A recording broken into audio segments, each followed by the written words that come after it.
Hi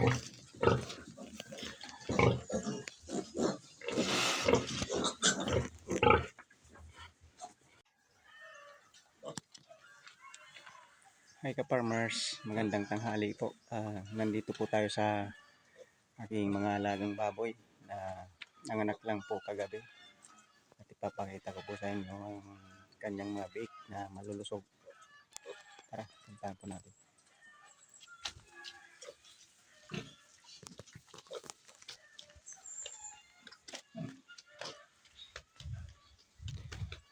Nandito po yung kanyang nanay na papahinga. Yan po. Medyo di ko pa po nalilinisan gano kasi hindi pa po siya pwedeng basain. Kaya hintay-hintay lang ng ilang araw. Dito po yung kanyang mga biik, mga anak. Dito po.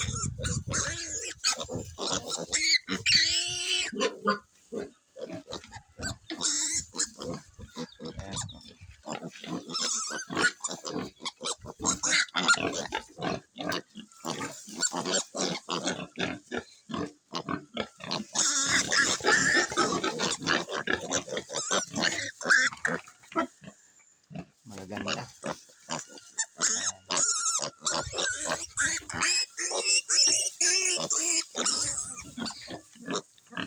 Nandito yung baboy naming bansot na pinakawalan po namin para sa labas na lang siya kumain sa damo-damo at saka yung gabi kinakain po niya. Ayan. Pero pinapakain din po namin ng feeds, kaya lang konti lang po para medyo makatipid tayo. At yun po yung isa na bagong ligo ay gagawin po naming inahin.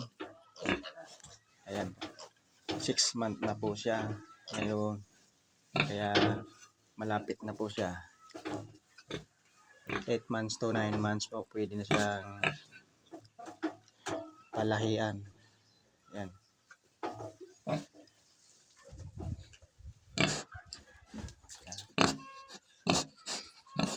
Lahi po niya ang Durox po.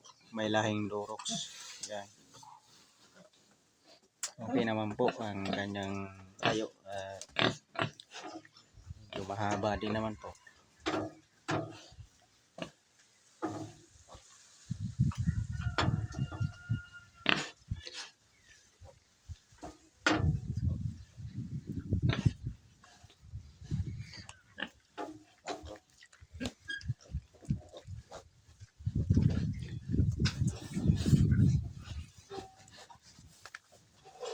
Ayan, ito po yung ilaw namin.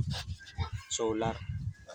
At hanggang umaga po ang kanyang ilaw. At malakas din po. Dabis talaga ang solar. Habang walang kuryente ay solar muna tayo.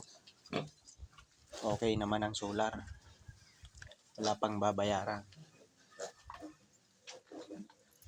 At ito po yung ilaw dito sa may nanay. Ayan.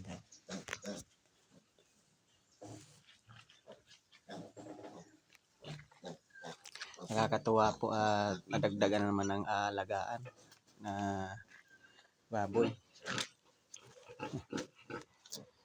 Panibagong palalakihin na naman.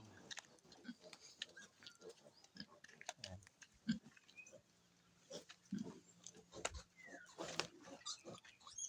At ito po yung pinapakain ko sa inahin.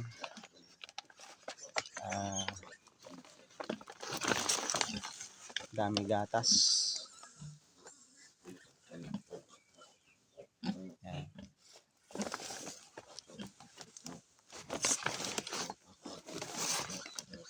At ito naman po yung sa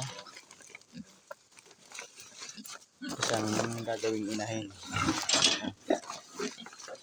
Hand thrower. Ayan po.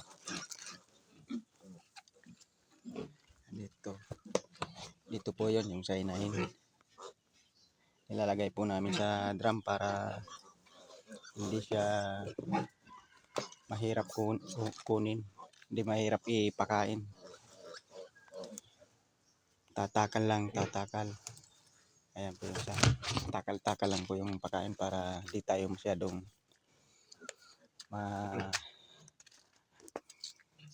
masobrahan sa kain. Ayan. Ito si Bansot, gala-gala lang.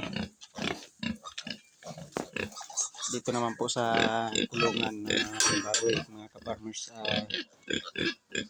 mastos po kami dito ng 55k. Kasama na po lahat ng gastos, pati yung labor. Yung anahaw naman po ay konti lang po yung binili namin kasi mayroon naman po kami dito. At itong mga kukulamber po, mayroon po dito. Nagbayad lang po kami ng nag-chenso ng operator ng chenso. At itong mga poste, libre na po yan. Pero malapit na pong mapalitan tong bubong kasi butas na po. Ayan po, butas na. Ayan. Tumagal na rin po ng 3 years. 3 years po siya ngayong April.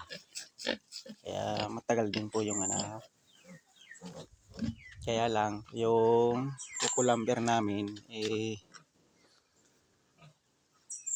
inanay, kaya parang magpapalit na kami. Mauuna pa yatang palitan sa bubong. Ayan po yun, inanay na yan. Yung iba, inanay.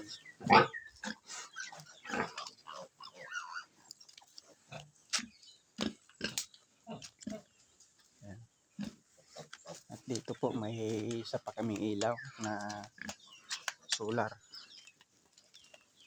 Ayan po, taas. Ayan. Matitibay po yan, mga naabot po ng umaga. Kaya lang po, ito na nandito na yan sa labas, hindi naman po gaanong maliwanag na pag madaling araw. Medyo malabo na siya. At dun po sa harap mayroong dalawa na kagaya din po noon. Ayun po.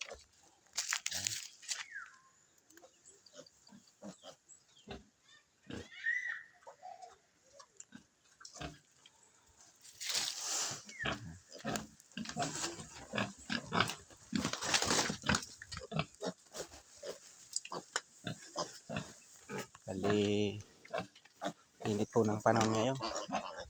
Ayan.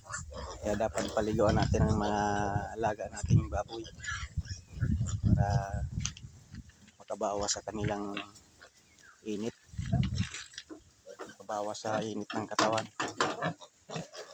mapreskuhan sila dapat, kasi yun naman kailangan sa baboy, mapresko sila. At ito si Bansot, hanggang ngayon maliit pa rin pero mabait, gala to.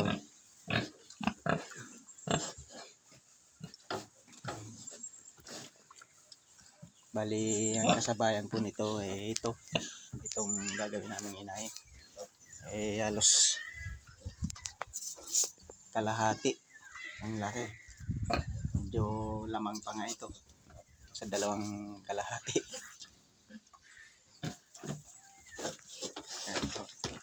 Sana dito sa mga bagong biik namin mapalaki namin ng maayos. Ayan. Kahit konti po, ayos lang po, para hindi naman mabigat sa pagkain. malalaki sila.